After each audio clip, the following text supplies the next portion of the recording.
After a night with his mistress, he found diamond earrings and a note saying goodbye.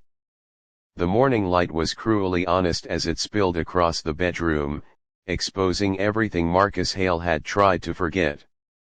The sheets were cold, the air smelled faintly of unfamiliar perfume, and on the bedside table lay a pair of diamond earrings catching the daylight like accusing eyes. Beside them rested a folded note, simple and final, whispering goodbye without a sound. In that moment, Marcus felt the ground beneath his life shift, as if one careless night had cracked open years of quiet lies he had told himself. Before the story pulls you deeper, if you believe in kindness, second chances, and stories that remind us how one choice can change a life, please like, comment, share, and subscribe to the channel Dreams Journal. Your support keeps these heartfelt stories alive. Marcus had always thought of himself as a decent man who had simply drifted too far from shore. He was a financial consultant with a carefully pressed suit and a carefully guarded heart, married to a woman named Eliana who once filled his mornings with laughter and his evenings with peace. Over time, work pressures grew louder than love, and silence replaced conversation. When admiration faded at home, Marcus found it elsewhere, convincing himself that one stolen night of attention could never outweigh years of responsibility. The woman he met, Lyra, was warmth without questions, a pause button on a life that felt heavy. He told himself it was temporary, harmless, and under control. Daylight shattered that illusion. The earrings were not Lyra's style, and Marcus knew it instantly. Eliana owned a similar pair, a gift from their 10th anniversary, worn only on special days when hope felt strong. His hands trembled as he unfolded the note, written in Eliana's familiar, graceful script. It was not angry or dramatic. It was calm, almost tender, and that made it hurt more. She wrote that she had come by earlier that morning to leave something behind and take something with her. She wrote that love should never beg to be chosen. She wrote goodbye. Panic surged through Marcus, sharp and breathless.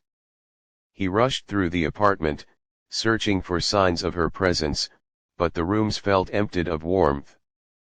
Her favorite scarf was gone, her books missing from the shelf, the photograph of their wedding day removed from the wall, leaving behind a pale rectangle where happiness once hung.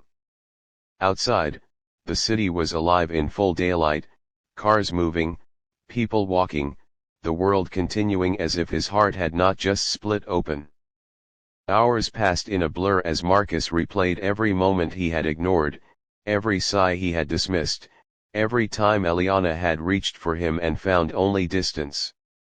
He remembered her quiet acts of kindness, the way she packed his lunches with handwritten notes, the way she waited up late just to hear about his day. He had mistaken her patience for permanence. Now, faced with her absence, regret pressed down on him heavier than any punishment he had imagined. Days turned into weeks, and Marcus tried to rebuild himself in the harsh mirror of consequences. He stopped seeing Lyra, not out of obligation, but because the emptiness he felt could no longer be masked by borrowed affection.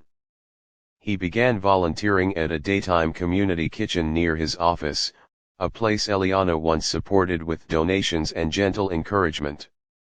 Serving meals to strangers, Marcus learned how many lives were held together by small mercies. He saw resilience in tired eyes and gratitude in simple smiles, and slowly, humility replaced his self-pity. One bright afternoon, as sunlight poured through the kitchen windows, Marcus overheard someone mention Eliana's name. His heart leapt, and he learned she had been volunteering at a nearby literacy center, helping adults learn to read during the day. She was not hiding, she was healing. Knowing this did not bring him relief, but it brought clarity. Eliana was choosing growth over bitterness, and that realization humbled him more than her departure ever could. Marcus began writing letters he never sent, not to ask for forgiveness, but to understand it. He wrote about his fears, his failures, and the quiet ways he had lost sight of gratitude. He learned to sit with discomfort, to accept that some wounds are earned and must be honored. Kindness, he discovered, was not a currency to earn redemption, but a way to live honestly even when redemption might never come. Months later, on a clear daytime afternoon, Marcus donated the diamond earrings to a local shelter's fundraiser, hoping they might bring light to someone else's life. Letting them go felt like releasing a symbol of the man he no longer wanted to be. He walked away lighter, not because he was forgiven, but because he was finally accountable. Near the end of that year, Marcus received a simple message from Eliana through a mutual friend. She thanked him for the donation, for the quiet changes she had heard about, and for respecting her space.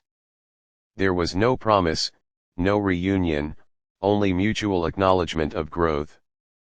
Marcus understood then that love does not always return in the form we expect, but it can transform us if we allow it.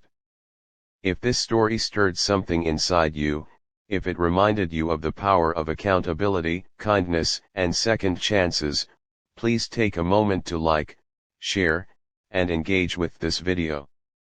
Your support helps these stories reach hearts that need them. Special request: comment below what the story taught you about love, regret, or forgiveness. As the sun set gently over the city, Marcus stood by his window, not waiting for anyone to come back, but grateful for the man he was becoming. He had learned that some goodbyes are not endings, but beginnings that arrive wrapped in pain and leave behind wisdom. And in that quiet acceptance, under the honest light of day, Marcus finally found peace.